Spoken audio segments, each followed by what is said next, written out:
Arkadaşlar çanta tabanını, çanta sapını ördüğümüz mantıkla öreceğiz. Sadece aradaki tek fark çanta sapında hatırlarsanız biz 7 adet güçlendirilmiş zincirle başladık. Çantanın tabanında ise 68 adet güçlendirilmiş zincirle başlayacaksınız. Yine çanta sapında olduğu gibi ilk sırada kaydırma yapıp ikinci sırada sık iğnelerinizi yapacaksınız. Ve bakın bir sıra kaydırma, bir sıra sık iğne, bir sıra kaydırma, bir sıra sık iğne şeklinde 15 sıra olarak öreceksiniz.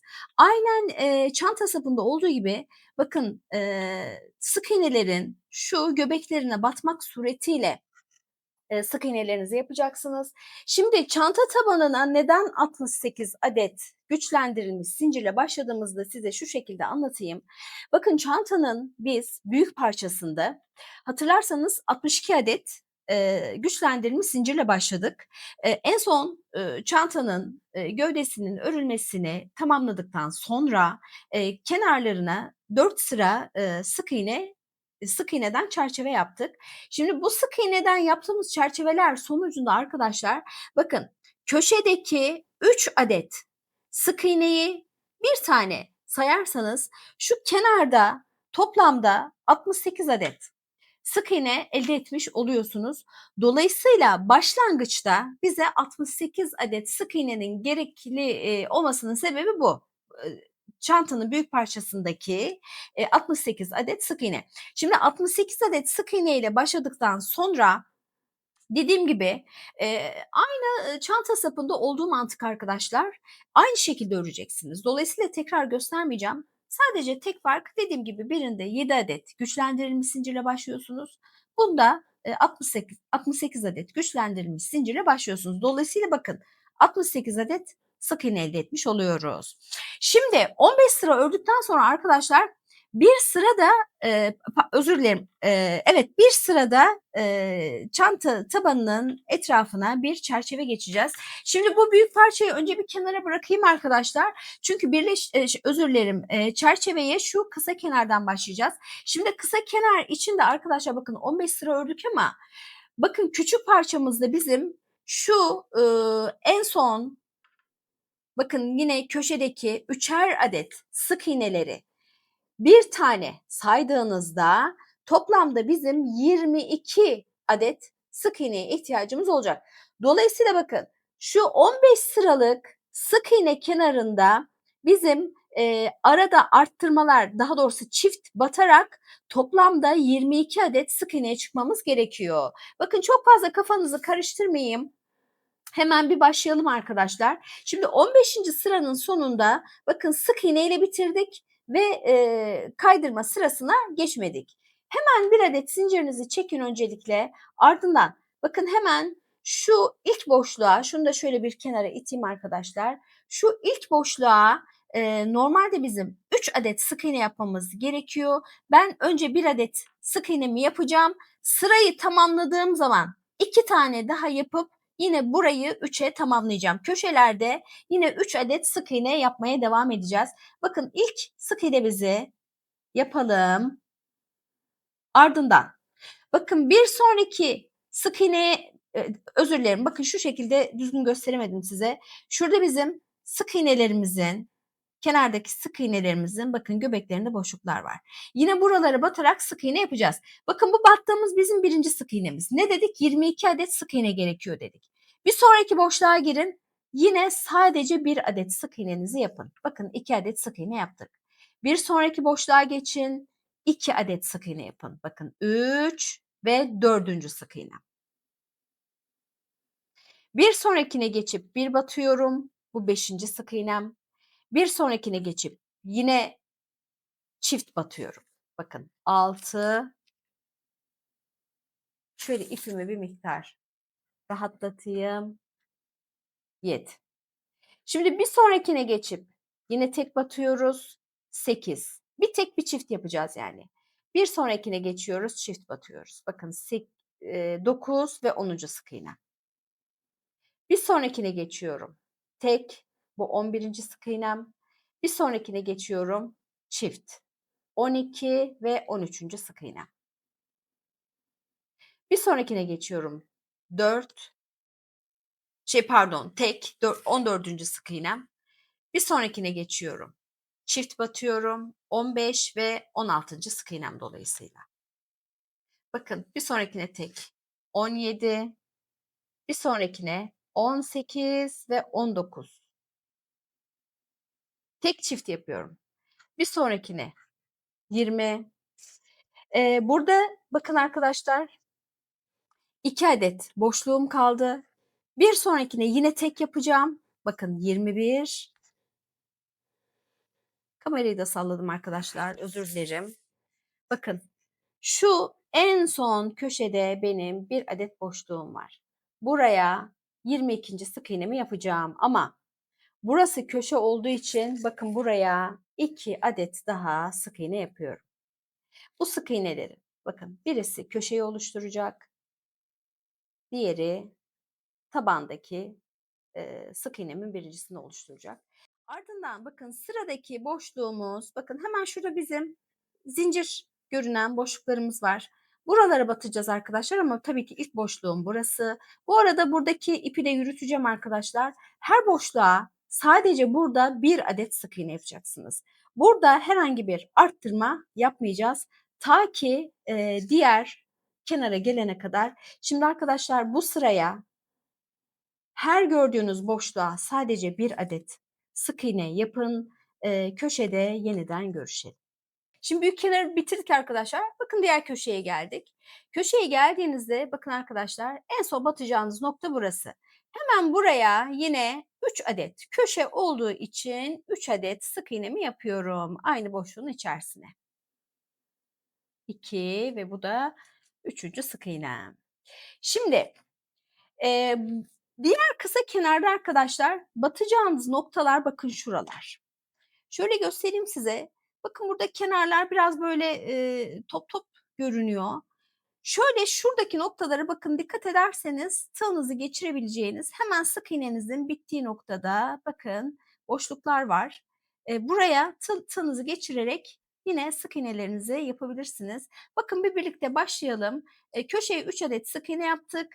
Hemen sıradaki boşluğa giriyorum. 1 adet sık iğne yapıyorum.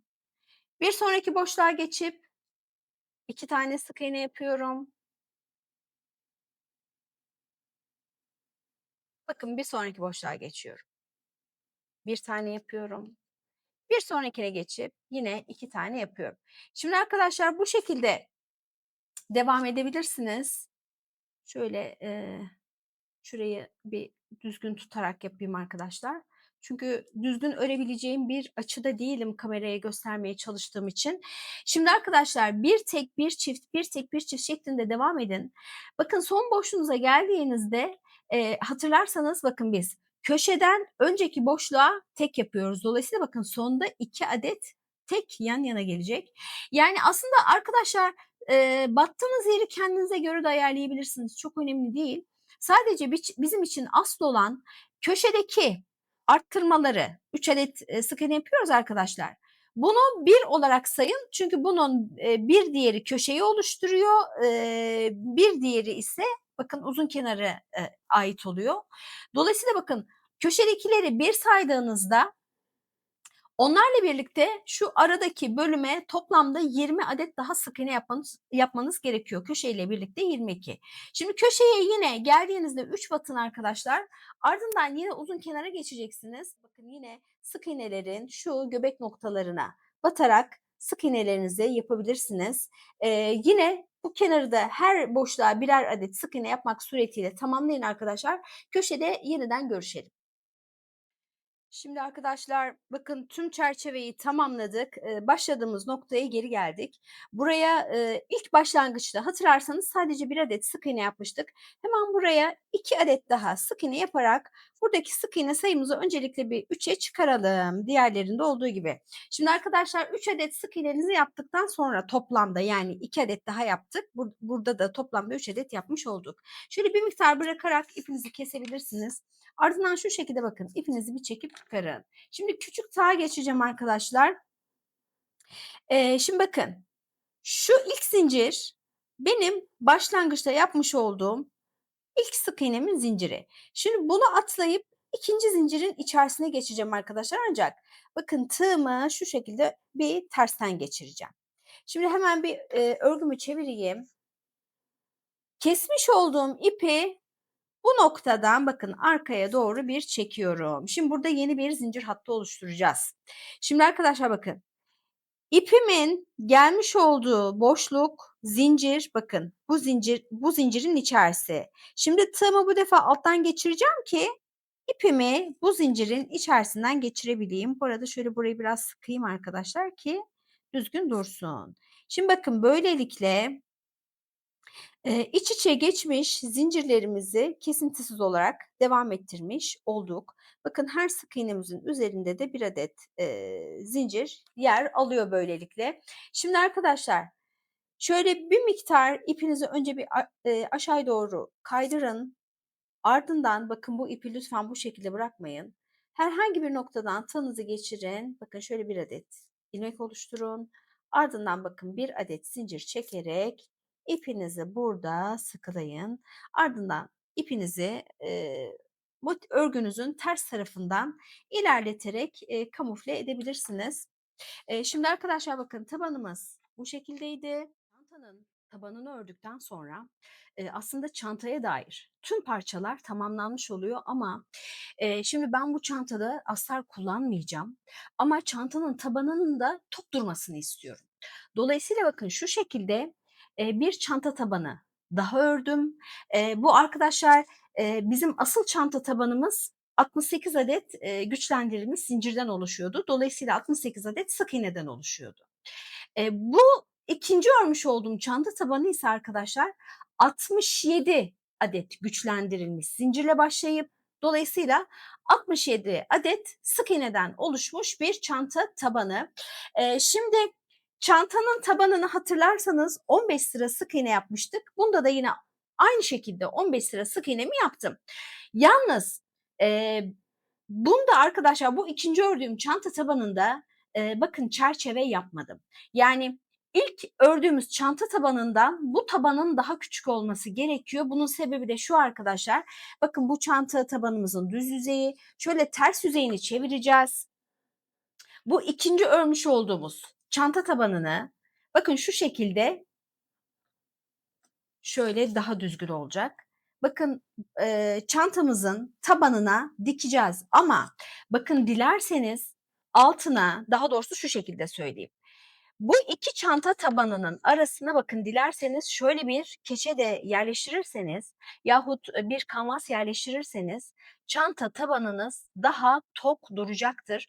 Dolayısıyla arkadaşlar çantanın içerisine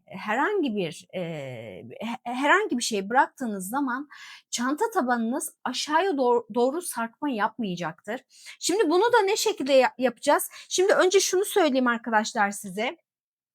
Bakın bu ikinci örmüş olduğum öncelikle çanta tabanı.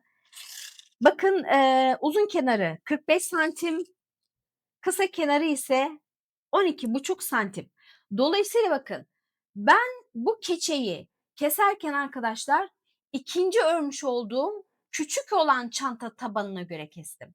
Yani küçük olan çanta tabanımın ölçüleri neyse bundan 2'şer santim yani hem eninden hem boyundan 2'şer santim eksik olacak şekilde kestim. Şimdi bir öncelikle keçemizi bir kenara bırakalım. Şimdi ne şekilde dikeceğimi göstereceğim size. Bakın bu benim daha önce eee, örmüş olduğum dolayısıyla yıpranmış olan bir ipim. Bunu kullanacağım. Bunu da değerlendirmiş olacağım. Şimdi arkadaşlar bakın öncelikle şuna dikkat edeceksiniz. Çanta tabanımızın bakın düz yüzeyi burası. Bunu bir öncelikle alta verin. Çünkü bu çanta tabanı yeni örmüş olduğumuz çanta tabanı çantamızın içine denk gelecek şekilde dikilecek. Şimdi ne şekilde dikeceksiniz onu söyleyeyim arkadaşlar size. Çok kısa bir şekilde özet geçeceğim sadece. Çünkü özel bir dikme tekniği yok. Ben sadece nasıl diktiğimi göstereceğim size. Şimdi bakın alttaki çanta tabanının şöyle biraz altından bir noktadan önce iğnenizi bu arada arkadaşlar yün iğnesi kullanıyorum. Şöyle bir miktar alttan içten başlayın ki düğümünüz iç tarafta kalsın. Şimdi ardından arkadaşlar dediğim gibi özel bir dikme tekniği yok. Şimdi biz çantamızı birleştirirken bakın şuradaki, şu zincirler, iç içe geçmiş zincirler bize lazım olacak. Dolayısıyla bakın buralara lütfen denk getirmeyin. Şimdi dört bir taraftan bakın şu şekilde çantamı dikeceğim. Özür dilerim, iki çanta sapını birleştireceğim.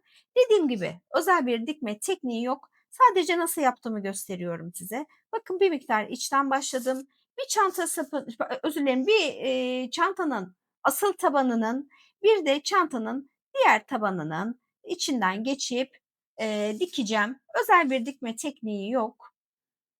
Onun için çok kısa göstereceğim size. Bakın bir üstteki tabandan geçiyorum, bir alttaki tabandan geçiyorum. Yalnız sadece şuna dikkat edin arkadaşlar.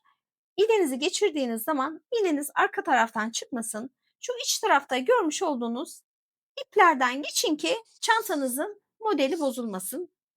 Şimdi arkadaşlar ben bu çanta tabanını dikeceğim. Ha bu arada arkadaşlar elle dikmek zorunda değilsiniz. Dilerseniz bu çanta tabanını çantanıza birleştirirken dikiş makinesi de kullanabilirsiniz. Şimdi nasıl yapacağım arkadaşlar? Şöyle bir üç taraftan birleştireceğim. Uzun kenarlardan birini açık bırakacağım. Üç kenarı diktikten sonra bakın şu keçeyi iki çanta tabanının bakın şu şekilde arasına yerleştirip bu defa da açık kalan kenarı dikeceğim. Şimdi bu işlemi yapıp ardından yeniden görüşeceğiz. Tüm parçalarını bitirdik. Birleştirmeye geçmeden önce bakın arasında keçe olan iki kat tabanımı şöyle bir size göstermek istiyorum. Bakın şu şekilde gayet güçlü bir taban elde etmiş olduk. Şimdi arkadaşlar hızlıca parçalarımızı artık birleştirmeye geçelim. Şimdi bunun için kameraya sığdırabildiğim ölçüde şöyle bir diğer parçaları da getirmek istiyorum. Şimdi arkadaşlar bakın öncelikle şuna çok dikkat edeceksiniz. Örneğinize, motifinize baktığınız zaman bakın şurada şöyle kameraya iyice yaklaştırayım. Bakın şöyle ortada haroşa deseni var. Şu haroşa deseninin bakın bir hemen altındaki şu ip bakın dümdüz kesintisiz devam ediyor. Bir üstündeki sıraya ise bakın sonraki sıranın trabzanları batmış durumda. Şimdi bu iplerin kesintisiz olarak devam ettiği kısım şu şekilde alta gelecek. Çok özür dilerim kameraya salladım bu arada. Bakın şu şekilde alta gelecek. Yani birleştirmenizi bu şekilde yapmayın. Bakın bu şekilde yaparsanız şu haroşanın üzerindeki düz ipler bakın üste denk geliyor. Biz üste denk gelmesini istemiyoruz. Dolayısıyla bakın şu şekilde yerleştireceksiniz. Öncelikle buna çok dikkat edin. Şimdi şöyle sadece bir iki parçayı alabileceğim. Çünkü diğerleri kameraya sığmayacak. Yan parçanın da bakın yine aynı şekilde kesintisiz devam eden bölümü burası. Burası alt tarafa denk gelecek. Bakın bu da bu şekilde birleşecek. Şöyle yapayım belki kameraya daha rahat sığar. Keza diğer parçalar da aynı şekilde. Şimdi arkadaşlar birleştirmeyi yaparken bakın örgümüzü önce bir ters çevireceğiz. Çünkü bu modelde birleştirmeyi tersten yapıyoruz. Şöyle çok affedersiniz arada parçalar çok büyük olduğu için maalesef kameranın aparatına çarpıyor. Dolayısıyla arada bir kamera sallanıyor. Bu durum için de hepinizden özür dilerim. Bakın tüm parçalarımızı ters çevirerek birleştirmemizi yapacağız. Şimdi şu kısa parçayı bir kenara bırakayım. Şöyle uzun parçayla bir birleştirmemize başlayalım. Şimdi birleştirmeyi arkadaşlar bakın öncelikle şu şekilde yapacağız. Daha önceki çanta birleştirmelerimizde hatırlarsanız önce 4 parçayı da tabanın alt tarafıyla birleştiriyordum. Ardından çantanın gövde kısmına devam ediyorduk. Burada size biraz daha farklı bir teknik göstereceğim. Ama tabii ki size hangisi daha kolay gelirse o yöntemi uygulayın lütfen. Şimdi bakın arkadaşlar. Çok uzun bir ip bırakmanıza gerek yok. Şöyle açımı bir ayarlayayım. Şimdi arkadaşlar bakın köşelerde hatırlarsanız 3 adet sık iğne yapmıştık aynı boşluğun içerisine. Bu 3 adet sık iğnenin ortasında olanından başlayacağız. Yine diğer parçada da ortada olanla birleştireceğiz. Şimdi batacağımız yerleri de göstereyim arkadaşlar size. Bakın düz baktığınız zaman şöyle en üstte iç içe geçmiş zincirlerimiz var son sırada. Bu zincirlerin zaten bakın şu şekilde tersten tığınızı geçirdiğiniz zaman, bakın tığınızı tersten geçirdiğiniz zaman bu zincirin bakın dış tarafta kalan yani iç tarafta ters tarafta kalan bacağına batmış oluyorsunuz. Bu şekilde birleştirmemizi yapacağız. Batacağımız yerler burası. Yani bakın bir daha göstereyim. Zaten tersten batacağımız için tersten göstermem sanırım daha mantıklı olacak. Bakın şöyle zincirimizin üstte kalan ayağına batacağız. Keza yine aynı şekilde taban parçasında da bakın üstte kalan bacaklara batacağız. Şu şekilde üstte kalan bacaklara batacağız ve kaydırma yöntemiyle birleştireceğiz. Şimdi çok uzun bir kuyruk bırakmanıza gerek yok. Sökülmeyecek kadar bir miktar bırakın yeterli. Ne dedik arkadaşlar? Bakın 3 adet aynı boşluğa 3 adet yaptığımız sık iğnenin ortasındakinden başlıyoruz dedik. Burada kameramı kontrol edeyim. Kadrajda mıyım? Evet. Şimdi bakın ortadakine hemen şöyle bir yerini net belirleyeyim. Bakın ortadakine tığımı geçirdim. Devam ediyorum. Bakın köşedeki, özür dilerim, tabandaki orta parçam benim şurası. Bakın bunun içerisinden de tığımı geçirdim. Şimdi ipimizi alttan yürüteceğiz arkadaşlar. Şöyle ipimi de bir miktar aşağıya alayım. Şimdi her ikisinin de içinden bakın ilmek geçireceğim bakın. Birinci tabandakinden geçirdim. Ardından bakın gövdedeki parçadan geçirdim. Şimdi bu ilmeği arkadaşlar bekletiyoruz. Ardından hemen bir sonraki bakın sıradaki zincirim burada. Hemen bir sonrakinin içinden geçtim. Devam ediyorum. Bu defa tabandaki sıradaki zincirin içerisinden geçiyorum. Buradan da bir adet ilmek alıyorum. Bakın önce tabandakinden geçirdim. Ardından gövdenin zincirinin içerisinden geçirdim. Bakın tığımda bu defa 2 adet ilmek oldu. Son olarak da tığımda bekleyen ipten geçirdim. Dolayısıyla bakın 3 hamlede geçirdik. Hemen sıradakine geçelim arkadaşlar. Bakın bir sonraki zincirin içerisinden geçiyorum. Ardından tabanıma yöneliyorum. Tabandaki yine sıradaki zincirin içerisinden geçiyorum. Bakın ilk önce tabandan ilmek aldım. Bu birinci adımımız. Sonra gövdenin zincirin içerisinden geçirdim. Bu ikinci adımımız. Son olarak da bakın tığımda bekleyen ipten geçiriyorum. Bu da bizim üçüncü adımımız. Hemen bir sonrakine geçelim arkadaşlar. Bakın ilk önce gövdeden tığımı geçiriyorum. Ardından tabandan tığımı geçiriyorum. Sıradaki zincire geçiyorum arkadaşlar. Bakın 1, 2, böyle 3 hamlede birleştirmemi tamamlıyorum. Bir tane daha yapalım arkadaşlar. Bakın gövdenin zincirin içerisinden geçtim. Tabandaki zincirin içerisinden geçtim. Sıradaki zincirle devam ediyoruz hep arkadaşlar. Yalnız sadece öndeki bacaklara batmaya dikkat edin. Bakın 1, 2, 3 hamlede topladım bunları. Şimdi arkadaşlar bakın sıranın sonuna kadar bu şekilde devam edelim. Köşede yeniden görüşeceğiz. Şimdi birinci parçayı birleştirdik arkadaşlar tabanla. Yan parçaya geçeceğiz. Yalnız bakın öncelikle bittiğim noktayı söyleyeyim size. 3 adet sık iğne yaptık ya arkadaşlar köşede aynı boşluğun içerisine. İkincilerini yani ortadaki sık iğneleri de birleştirdim ve bıraktım. Şimdi bir diğer parçaya geçeceğim arkadaşlar. Bu tabii ki yan parça olacak.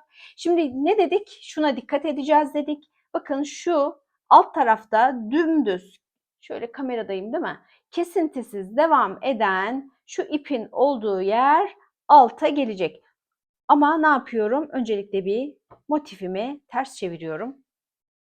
Şimdi arkadaşlar burada köşede yine 3 adet sık iğnenin bakın ikincisi şu. Şöyle yerini bir belirleyeyim öncelikle. Yalnız bir örgümü çevirmem gerekiyor. Şöyle bir yapalım. Şimdi arkadaşlar biraz ters geldi bu bana. Şimdi öncelikle bakın arkadaşlar. Köşedeki, bu arada kamerayı kontrol edeyim. Bakın öncelikle sadece bu ortadaki az önce gösterdiğim 3 adet sık iğne var diye ortadaki olanına girin. Bir adet buradan şöyle ilmek alın arkadaşlar. Tığınızda bekleyen ilmekten kaydırın. Bakın ilk birleştirmeniz bu şekilde olsun. Öncelikle sadece yan parçayı tek başına birleştirdim. Ardından bakın sıradaki boşluğa girdim. Sıradaki zincirin içerisine girdim. Tabanda da sıradaki zincirin içerisinden geçtim. Büyük yan parçada ne yaptıysam aynısını yapıyorum arkadaşlar. Bakın kaydırıyorum. Sıradaki zincirin içerisine geçiyorum. Tabandaki sıradaki zincirin içerisinden geçiyorum. Bakın her ikisinin içerisinden de ilmek aldım ve tığımda bekleyen ilmekten kaydırdım. Bu şekilde arkadaşlar yine sıranın sonuna kadar devam edelim. Sıranın sonunda köşede yani yeniden görüşeceğiz. Yan parçanın da birleşmesini yaptım arkadaşlar. Bakın yan parçada da yine benim son batmış olduğum noktalar ortadaki 3 adet sık iğnenin ortasındaki sık iğne. Şimdi bakın bu aşamada artık bu ilmeğime bir işaretleyici takacağım.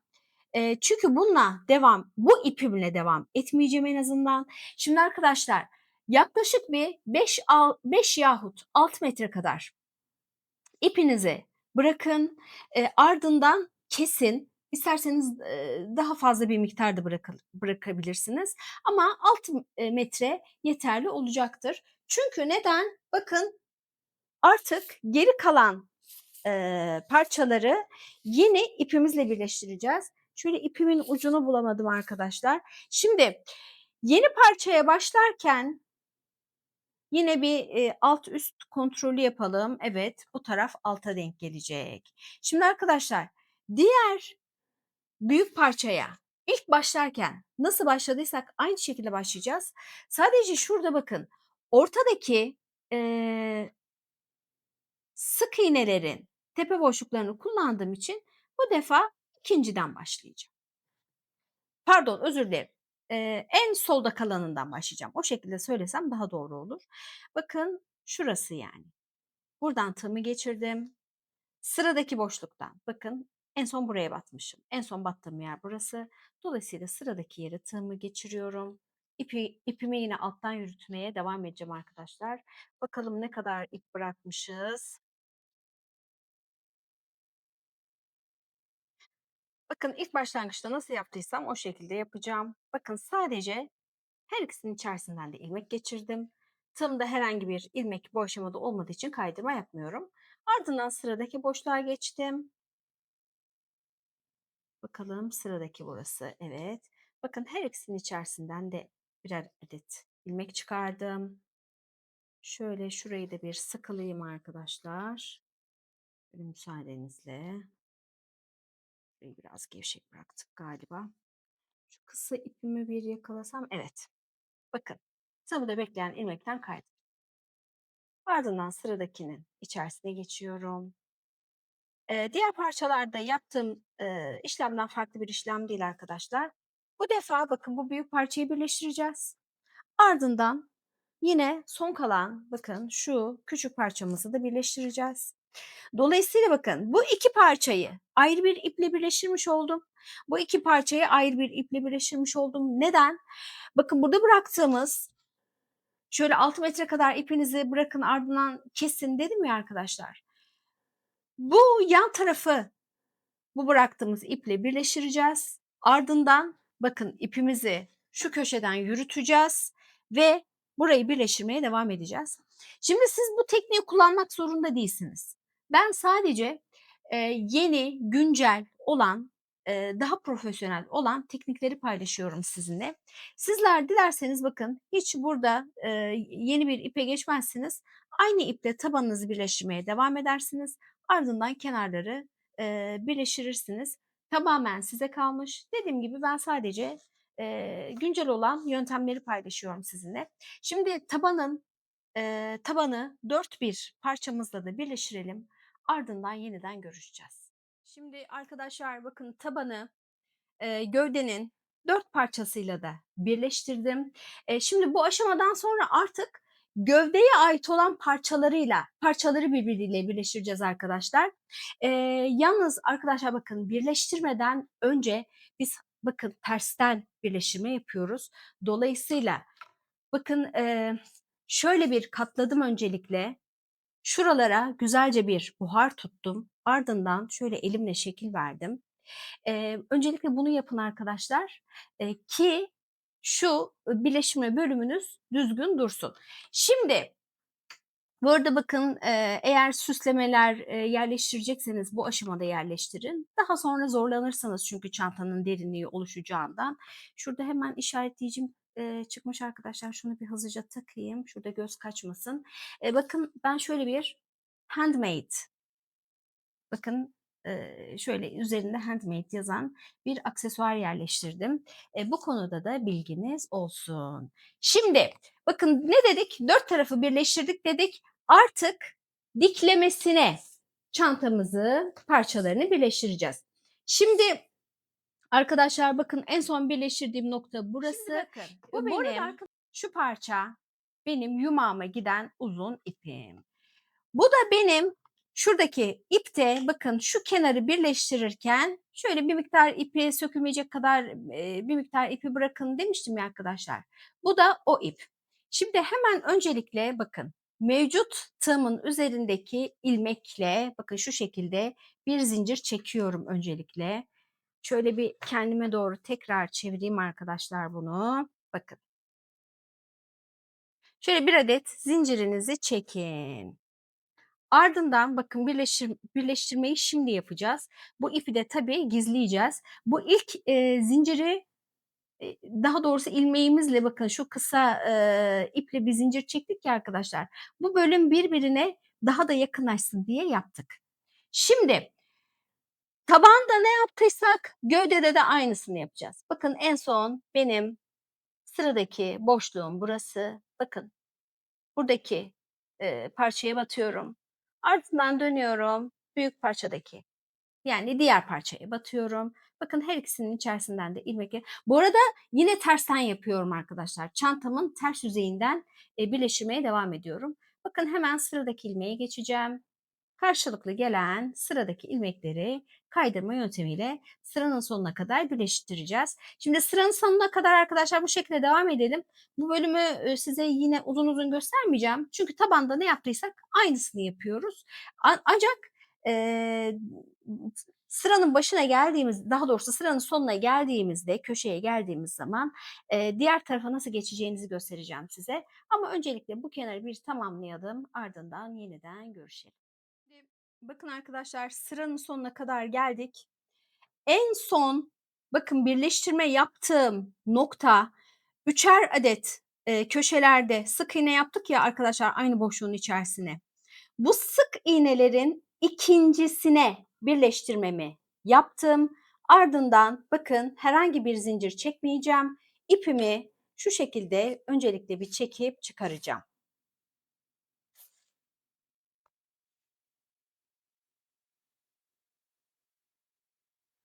Şimdi diğer parçayla bu parçayı birleştirmeye devam edeceğim aynı iple. Bunun için bakın şu şekilde bir yün iğnesi kullanacağım yahut etamin iğnesi de kullanabilirsiniz. Şimdi arkadaşlar şöyle öncelikle bir kadrajdan çıkmayayım. Şimdi ipinizi önce şöyle bir parça aşağıya indirin.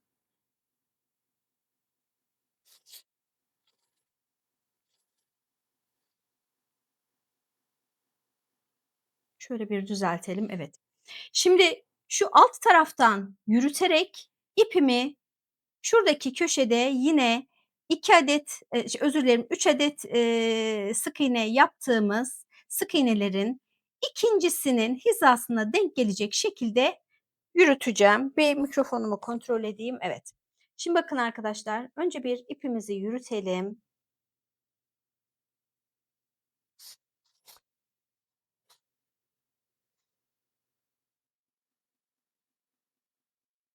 Şöyle burayı bir sizinle birlikte tamamlayalım.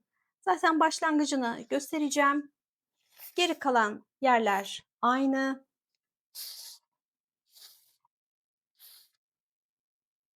Böyle hemen bir devam ettirelim. Sadece iğnenizi alt tarafa, yani motifinizin şu ön yüzeyine çıkarmamaya dikkat edin. Zaten sık iğnelerin arasından geçince çıkmamış da oluyor. Sadece yürütüyoruz arkadaşlar. Şöyle bir hemen devam edelim.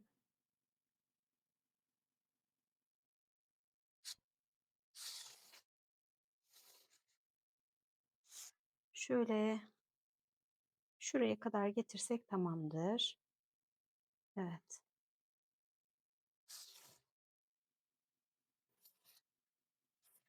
Şimdi yine ipimizi alttan yürüteceğimiz için biliyorsunuz tersten örüyoruz.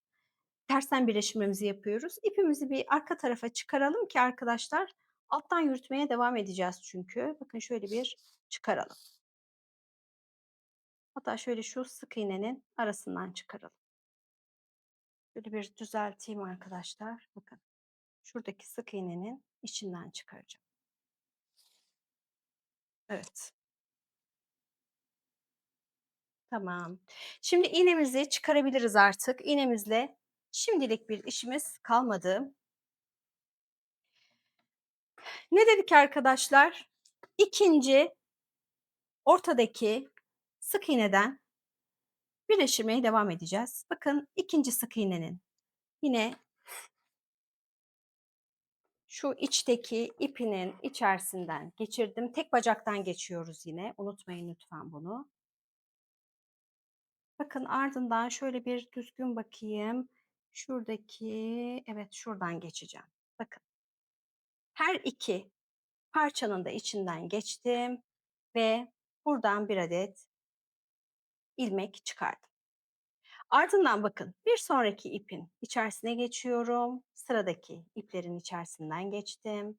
Yine sadece bakın tek bir bacağın içerisinden geçiyorum.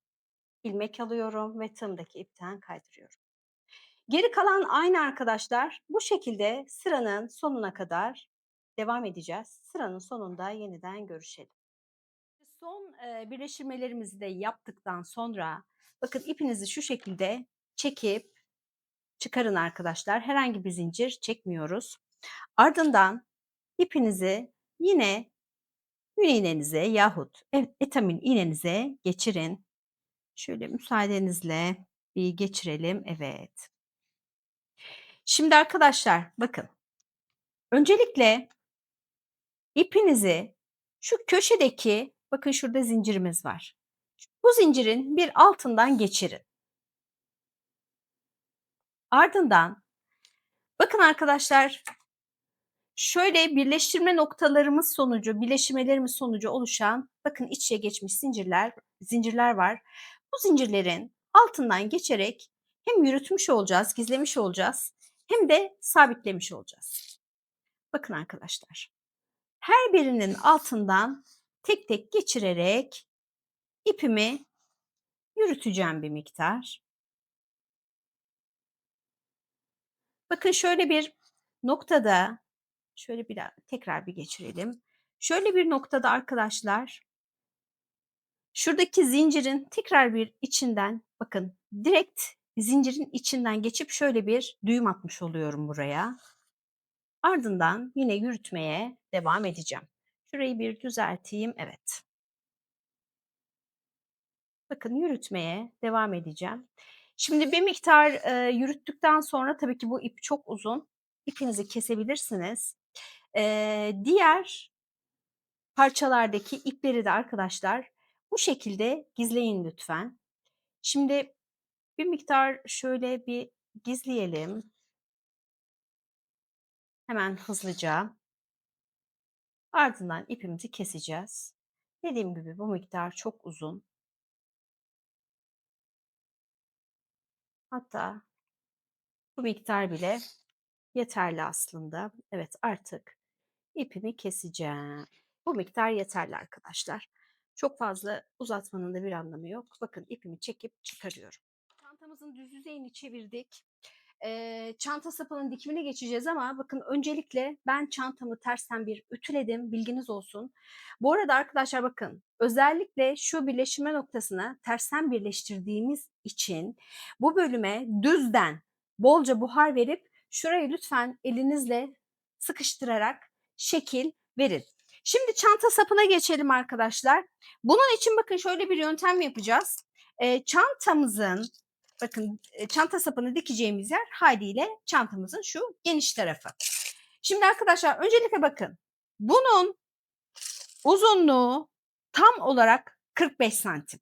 45 santimin ortası 23 yapıyor. Bakın şurası bizim 23. santimimiz. Hemen buraya bir işaretleyicimizi takalım. Burası bizim çantamızın orta noktası. Hemen öncelikle bir burayı belirleyelim. Bu arada kadrajın içerisindeyim, değil mi? Evet. Şimdi bu orta noktanın sağından ve solundan 6'şar santimlik bir ölçüm yapıp arkadaşlar işaretleyicimi bu 6. santime takacağım. Bakın arkadaşlar tam 6. santimim benim. Şöyle şurası. Bakın tam şurası. Şöyle takayım ya. Çok şey değil bakın. Burası benim 6. santimim. Şimdi diğer taraftan da yine 6 santim ölçeceğim arkadaşlar.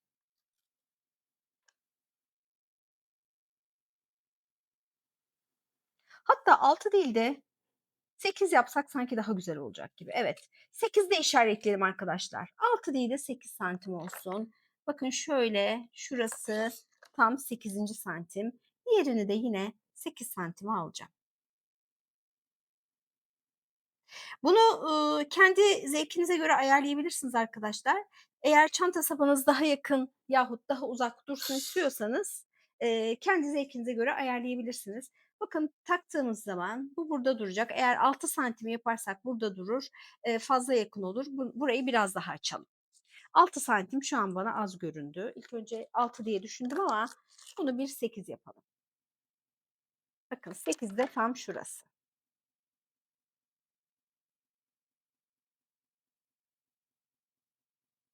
Evet. Şimdi bu ortadaki işaretleyiciye artık ihtiyacımız kalmadı. Bunu çıkarabiliriz. Bu arada arkadaşlar çanta sapının bakın şu bitimini size göstermemiştim. Hemen onu da bir hızlıca göstereyim.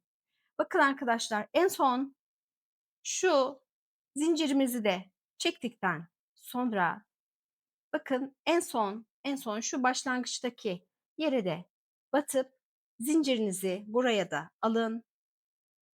Ardından ipinizi çekip çıkarabilirsiniz. Bakın zincir hattımız da bu şekilde oluşuyordu. Burayı size göstermeyi unutmuşum. Çanta sapımızın dikimine geçeceğiz. Bakın orta noktamızı tespit ettik. Orta noktadan sonra 8 santim sağa doğru 8 santim sola doğru işaretleyicilerimizi taktık. Şimdi bu çanta saplarımızı arkadaşlar bu 8 santimlik işaretleyicilerin bakın dışına gelecek şekilde dikeceğiz. Şimdi çanta sapının bakın şu üst yüzeyinde şöyle iç içe geçmiş zincirler var. Bu zincirlerin önündeki bacağı çantanın önündeki bacağına denk gelecek şekilde dikeceğiz. Ardından arka tarafına döndüğümüzde ise bakın şu arkadaki bacakları da çantadaki şu arka bacaklarla dikeceğiz. Bu arada çanta sapınızın düz yüzeyinin size dönük olmasına lütfen dikkat edin. Ters dikmeyin çanta sapınızı. Şimdi bakın arkadaşlar. Çanta sapınızı bakın ne dedik? 8 santimlik ayarlamanın dışına denk gelecek şekilde dikeceğiz dedik. Bakın şu şekilde bir hizalayın. Dolayısıyla bakın ilk batmanız gereken yer neresi? Hatta şurada şeyleri de sayabilirsiniz arkadaşlar. Burada benim bakın 1, 2, 3, 4, 5, 6, 7, 8 tane zincirim vardı hatırlarsanız. Bakın burada da yine 1, 2, 3, 4, 5, 6, 7, 8. zincire denk gelecek şekilde de ayarlamanızı yaparsınız. İster bu şekilde ayarlamanızı yapın, ister şu şekilde yapın. Zaten aynı sonuca ulaşacaksınız. Çünkü bu her bir zincir birbirine denk gelecek şekilde dikeceğiz. Şimdi bakın ilk Geçtiğim nokta neresi? Bakın, size düzgün gösteremedim. Buradaki zincirin arkadaşlar şu şekilde içinden geçip sadece çantanın ön tarafına bakın bacağın içinden çıktım. Ardından bakın bir sonraki zincire atlıyorum. Yine ön bacağın içinden geçip bakın zincirin ortasından çıkıyorum. Devam ettirip bakın çantanın sapındaki bu sefer sıradaki zincirin ön bacağının içinden geçiyorum. Arka bacaklarla çantanın arka tarafını birleştireceğiz. Bakın şu şekilde geçtik. Hemen bir sonraki zincir atlayacağım. Bakın öndeki bacağın içinden geçtim. Ardından devam ediyorum. Çanta sapının ön bacağının içinden geçiyorum. Özür dilerim. Çantanın zincirinin ön bacağının içinden geçiyorum. Yani burada sadece ön kanatlara çalışıyoruz arkadaşlar. Sadece ön kanatlara çanta sapımızı dikiyoruz. Arka kanatları da çantanın arkasını çevirdiğimizde dikeceğiz. Bakın şöyle bir dikmeye devam edelim. Bir sonraki zincirin içerisine geçiyorum bakın. Ardından çanta sapındaki ön zincirin, ön bacağın içerisinden geçiyorum. Şimdi bu sırayı tamamladığımızda arkadaşlar bir tur daha dikelim ki çanta sapımız sağlam olsun. Şöyle hemen şuraya da diktik mi tamamdır. Bakın hemen sonuncuyu şöyle şurası. Şurayla birleştiriyorum. Evet.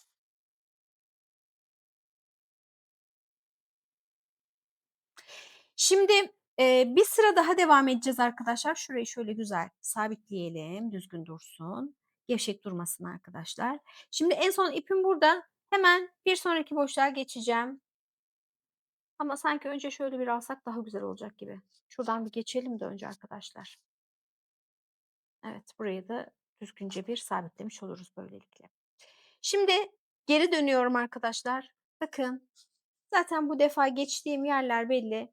Aynı yerlerden ikinci kez geçiyorum. Bakın şöyle bu sırayı bitirelim. Ardından birlikte arka tarafa dolanalım. Bu arada kadrajdayım değil mi? Bu benim çünkü ikinci dikişim arkadaşlar. Daha doğrusu yanlış ifade ettim. Diğer çanta sapını dikerken kameranın önünde diktim. Sonra bir baktım ki kadrajın dışına çıkmışım. Dolayısıyla bu ikinci sapı da yine kameranın önünde dikiyorum. Şöyle arada bir kontrol edeyim, kadrajdan çıkmayalım. Şimdi bakın hemen son noktadayım. Buradan da ipimi geçirdim. Ardından arkadaşlar bakın ipimi arka tarafa alacağım. Onun için şöyle bir noktadan bakın tekrar bir ipimi geçireyim arka tarafa. Direkt şu sık iğne gibi özür dilerim zincir var ya arkadaşlar bunun içinden geçelim. Bir ipimizi arkaya alalım. Şimdi ipinizi arkaya aldıktan sonra bakın bu defa da şu arka bacaklar görünüyor. Hemen bu arka bacakların içerisine girerek aynı şekilde ön tarafta ne yaptıysak aynısını yapacağız arkadaşlar. Hiç fark eden bir şey yok. Sadece arka tarafa dolan. Aynı teknik. Şöyle şu ipim şurada. Evet. Hemen bir sonrakine atlayalım. Bakın bacaklar belli zaten. Gayet belli oluyor. Üst üste binmiş durumda. Hemen şuradan. Burayı da yine arkadaşlar 2 tur döneceğim. Hemen sizinle birlikte bitirmek istiyorum ki ipimi nasıl gizlediğimi de göstereyim.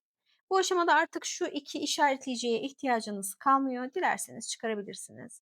Dilerseniz en son hepsini birlikte de çıkarabilirsiniz. Bakalım şuraya batacağız. Şöyle bir yerine net bakayım. Evet. Bu tekniği kullanmak zorunda değilsiniz arkadaşlar. Ben sadece nasıl diktiğimi göstermek için gösterme amaçlı dikiyorum. Sizler daha farklı bir yöntem yahut zevkinize daha çok hitap eden bir yöntem biliyorsanız o şekilde de dikebilirsiniz. Hatta arkadaşlar bu modele eee, ben ahşap sap çok seviyorum çünkü. Ahşap sap da kullanabilirsiniz. Çok güzel bambu saplar var, ahşap saplar var. Onlarla da deneyebilirsiniz. Deri sap da kullanabilirsiniz ama, bilmiyorum bu modelde nasıl olur. Ben, deri sapları çok fazla evet, hani, zevk meselesi ama Bana çok hitap etmiyor. Biraz hantal görünüyor bana deri sap. Ha, çok güzel belki deri saplar vardır da ben bilmiyorumdur. O da ayrı mevzu. Ama ben biraz çantalarımın böyle zarif ve şık durmasını sevdiğim için ya bu kadar emek veriyoruz, yapıyoruz. Bari en azından güzel bir sonuç elde edelim. Onun için genellikle çanta sapını ya kendim örüyorum ya da gerçekten çok şık modeller tercih etmeyi çalışıyorum. Çünkü inanın çanta sapı, çantanın havasını çok değiştiriyor. Yani, çok güzel örülmüş bir çantaya güzel olmayan bir sap taktığınızda inanın o çantayı zayi etmiş oluyorsunuz.